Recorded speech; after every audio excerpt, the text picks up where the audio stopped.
How to fix the Shopify is not loading. Hey guys, welcome back to the channel. If the Shopify is not loading or is slow, here are some solutions that should help. First of all, check for the Shopify status.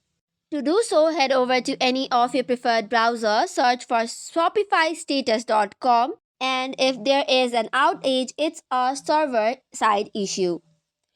Now, next up, you can clear the cache and cookies for the app. For this, long press the application, go to App Info, tap on Storage and Cache, and then clear the cache.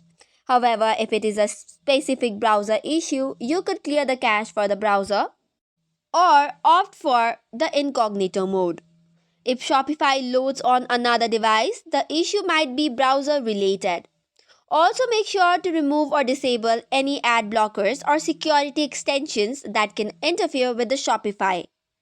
Also, make sure to check for your internet connection by restarting your router or switching to a different network.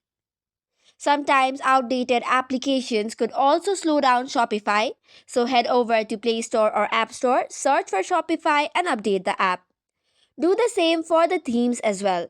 Sometimes outdated theme can hide the products or make the application slow. So make sure to update the theme time and again. However, if the issue persists even after all this troubleshooting steps, you will have to contact the Shopify support. So that is all for today's video. For more such contents, do not forget to hit the like and subscribe button. Thank you and keep watching.